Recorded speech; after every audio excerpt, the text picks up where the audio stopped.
तो साल 2015 से भारत में चल रहे एक बहुत बड़े प्रोजेक्ट पर एक के बाद एक नई मुसीबतें आ रही हैं और हाल ही में उस प्रोजेक्ट पर एक और नया मोड़ आ गया है, जिस मोड़ को झेल पाना रेगिस्तान से पानी निकालना जितना ही कठिन है। हम बात कर रहे हैं बुलेट ट्रेन की, जिसे मुंबई और अहमदाबाद के बीच दौड़ाने का सपना पिछले 9 या 10 सालों से देखा जा रहा है। हालांकि केवल सपना ही नहीं देखा जा रहा है, बल्कि पिछले कई सालों से इस प्रोजेक्ट पर जापान की तकनीकी सहायता से भारत की दिग्गज कंपनियां काम कर रही हैं। यहां तक कि बुलेट ट्रेन के लिए जो हाई स्पीड कॉरिडोर बनाया जा रहा था, उसका कंस्ट्रक्शन लगभग पूरा हो चुका है। लेकिन इसी बीच चौंकाने वाली खबर सामने आ रही है कि जापान की तरफ से भारत में आने वाली बुलेट ट्रेन के लिए नई दिक्कतें पैदा हो गई हैं। वैसे तो भारत में बुलेट ट्रेन का प्रोजेक्ट 2022 में कंप्लीट हो जाना था और उसी साल हाई स्पीड बुलेट ट्रेन भी भारत में चलाई जानी थी। यहां तक कि जापान भी इस बात पर राजी था कि 2022 में भारत को बुलेट ट्रेन जापान के द्वारा भेज दी जाएगी, लेकिन साल 2024 बीतने को है, फिर भी जापान ने अभी तक भारत में बुलेट ट्रेन नहीं भेजा है, जिससे बुलेट ट्रेन चलाने का प्रोजेक्ट काफी ज्यादा लेट होता जा रहा है। और खबर निकल कर आ रही है कि मुंबई और अहमदाबाद के बीच हाई स्पीड बुलेट ट्रेन चलाने के लिए अब जापान के अलावा दूसरे देश में भारत को मौका तलाशना पड़ रहा है, जिससे यह सवाल खड़ा होने लगा है कि क्या जापान ने बुलेट ट्रेन के मामले में भारत को धोखा दे दिया है,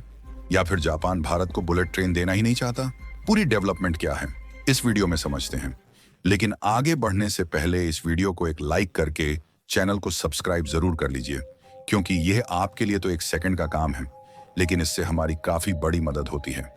असल में देखा जाए तो यदि किसी भी देश को विकास की राह पर ले जाना है और उसे विकसित देश बनाना है, तो सबसे ज्यादा जरूरी है कि दो डेस्टिनेशन के बीच की यात्राओं के समय को कम किया जाए। क्योंकि कोई भी बिजनेस, व्यापार से रिलेटेड मीटिंग करना हो या फिर अपनी जरूरत के लिए एक जगह से दूसरे जगह पर आना जाना हो, इसके लिए ज्यादातर ट्रेन या फिर बसेस का इस्तेमाल किया जाता है, क्योंकि इनका जो किराया होता है वह एक हिसाब से बहुत ही कम होता है। लेकिन वाकई में देखा जाए तो इस समय भारत का जो ट्रेवल और ट्रांसपोर्टेशन का सिस्टम है वह काफी धीमा है, क्योंकि आज के समय जिस हिसाब से भारत की अर्थव्यवस्था है और वह दुनिया भर में अपनी अहमियत रखता है, ऐसे में ट्रैवल सिस्टम और भी ज्यादा फास्ट होना चाहिए। तभी ट्रैवल में खर्च होने वाले फिजूल समय को बचाकर सही जगह उपयोग में लाया जा सकता है। और इसी ट्रैवल सिस्टम को आसान और तेज बनाने के लिए साल 2015 के समय ही भारत में बुलेट ट्रेन को मुंबई और अहमदाबाद, इन दोनों शहरों के बीच चलाने का सपना देखा था। हमने बुलेट ट्रेन को इसलिए चुना क्योंकि हमारे पास हाई स्पीड की ना तो कोई ट्रेन थी और ना ही ट्रेनों को चलाने के लिए हाई स्पीड कॉरिडोर को विकसित करने की टेक्नोलॉजी हमारे पास मौजूद थी। भारत की जो कंपनीज रेलवे में काम भी कर रही थी, उनके पास मुश्किल से 100 या 150 किलोमीटर प्रति घंटे की रफ्तार से चलने वाली ट्रेन को डेवलप करने की टेक्नोलॉजी थी। इसलिए भारत के रेलवे डिपार्टमेंट और ट्रेन प्रोजेक्ट में ऑलरेडी काम कर रही सरकारी और प्राइवेट स्वामित्व वाली कंपनियों ने जापान की बुलेट ट्रेन बनाने वाली कंपनी हिताची और कावासाकी के साथ मिलकर मुंबई और अहमदाबाद के बीच में बुलेट ट्रेन के प्रोजेक्ट पर काम करने का फैसला लिया। वैसे तो हम बुलेट ट्रेन के लिए यूरोप के भी कुछ देशों की कंपनियों के साथ काम कर सकते थे, लेकिन हमने जापान के साथ काम करने का फैसला इसलिए लिया क्योंकि जापान खुद भी इस प्रोजेक्ट में भारी भरकम इन्वेस्टमेंट करने के लिए तैयार था, जिससे ओवरऑल भारत की काफी कम लागत में ही काम हो जाता। इस परियोजना के लिए उस समय जो प्लान बनाया गया था, उसके मुताबिक इसमें अनुमानित लागत 1.08 लाख करोड़ रुपए का टोटल इन्वेस्टमेंट होने वाला था।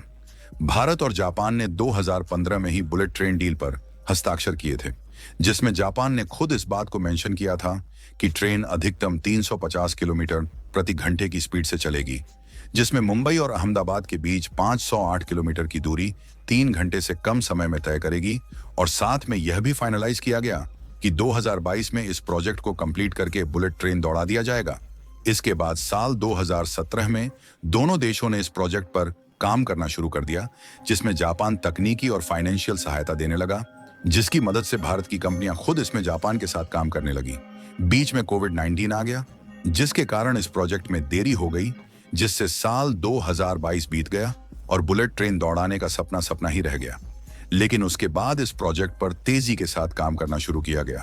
और आज के समय बुलेट ट्रेन के लिए कंस्ट्रक्शन का जो ज्यादातर और कठिन काम था वह पूरा हो गया है और जल्द ही कुछ दिनों में यह कॉरिडोर पूरी तरीके से कंप्लीट हो जाएगा, लेकिन हाल ही में जब इसका ट्रैक लगभग बिछाया जा चुका है और कॉरिडोर कंप्लीट होने पर है, तो शायद जापान ने भी चालाकी दिखाना शुरू कर दिया है। आपको बता दें कि मुंबई और अहमदाबाद के बीच इस कॉरिडोर पर 18 बुलेट ट्रेन चलाई जानी है और 18 बुलेट ट्रेनों के लिए जापान और भारत के बीच में 7,000 करोड़ की डील फाइनलाइज हुई थी, जिसमें ना सिर्फ इन बुलेट ट्रेनों को भारत में भेजना था, बल्कि इसके साथ साथ इसकी टेक्नोलॉजी भी ट्रांसफर करने की डील हुई थी, ताकि आगे चलकर बाकी की बुलेट ट्रेन भारत में खुद बनाई जा सके। खबरों के मुताबिक जापान ने अब इन 18 बुलेट ट्रेनों की सप्लाई में देरी करने का फैसला लिया है और इसके साथ ही भारत को बुलेट ट्रेन की तकनीकी ट्रांसफर को लेकर भी नई शर्तें लागू करने की बात कही है। ऐसा माना जा रहा है कि जापान अब इस पूरे प्रोजेक्ट को लेकर अपनी शर्तें खड़ी करने का सोच रहा है, जिससे भारत के लिए मुश्किलें बढ़ रही हैं। इस तरह की स्थिति में अब सवाल उठने लगे हैं कि क्या भारत को अपनी डेडलाइन और अपने सपने को पूरा करने के लिए जापान से अपनी निर्भरता कम करनी पड़ेगी। और यह बात सितंबर महीने की है, जब बुलेट ट्रेन संबंधी इन्हीं मुद्दों को सुलझाने के लिए भारत के रेलवे मिनिस्टर अश्विनी वैष्णव जापान गए थे। लेकिन जापान के साथ बुलेट ट्रेन को लेकर जो मुद्दे थे, वह सुलझने के बजाय और भी ज्यादा बिगड़ गए, क्योंकि रिपोर्ट में बताया जा रहा है कि जापान की बुलेट ट्रेन बनाने वाली कंपनियों का कहना है कि अगर भारत को उनके द्वारा बुलेट ट्रेन लेना है तो उसमें और भी ज्यादा देरी लग सकती है। यानी कि एक तरीके से देखा जाए तो साल 2022 में ही बुलेट ट्रेन आने की डील फाइनल हुई थी, लेकिन इतनी देरी होने के बावजूद भी जापान की तरफ से एक के बाद एक बहाने बताए जा रहे हैं। लेकिन भारत नहीं चाहता कि इस प्रोजेक्ट में काफी ज्यादा देरी हो, इसीलिए अब भारत ने इसके लिए अल्टरनेटिव ऑप्शन तलाशना शुरू कर दिया है। रिपोर्ट में बताया जा रहा है कि भारत इसके लिए यूरोपीय सप्लायर की ओर देख रहा है, क्योंकि यूरोप में भी कई ऐसे सप्लायर हैं जो कि बुलेट ट्रेन मैन्युफैक्चरिंग का काम करते हैं। यानी कि अगर बुलेट ट्रेन यूरोपीय देशों से खरीदी गई तो जापान के सप्लायर को काफी ज्यादा घाटा हो जाएगा। हालांकि ऐसा भी नहीं है कि जापान भारत को सीधे तौर पर मना कर रहा है कि वह बुलेट ट्रेन नहीं देंगे, बल्कि जब हाल ही में रेलवे मिनिस्टर जापान गए थे तो जापान ने यही कहा था कि चाहे जो हो जाए, लेकिन वह खुद भारत को बुलेट ट्रेन और उसका सिग्नल सिस्टम प्रोवाइड करेंगे और साथ ही टेक्निकल सपोर्ट भी भारत को दिया जाएगा। फिलहाल भारत ने दूसरे देशों में तो बुलेट ट्रेन के लिए मौका तलाशना तो शुरू कर दिया है, लेकिन इसका एग्जैक्ट कारण क्या है, इसे खुद भारत ने नहीं बताया है। यूरोपीय सप्लायर्स से बुलेट ट्रेन खरीदने के विकल्प को लेकर भी कई जटिलताएं सामने आ सकती हैं। यूरोप के कुछ देशों में ट्रेन निर्माण की लागत काफी ज्यादा हो सकती है, जिससे भारत को आर्थिक दृष्टि से यह निर्णय महंगा पड़ सकता है।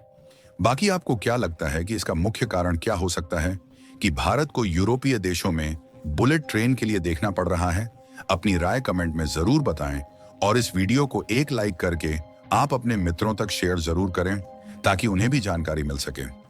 इसी तरह और भी नॉलेजेबल वीडियो देखने के लिए चैनल को सब्सक्राइब जरूर कर लें। शुक्रिया।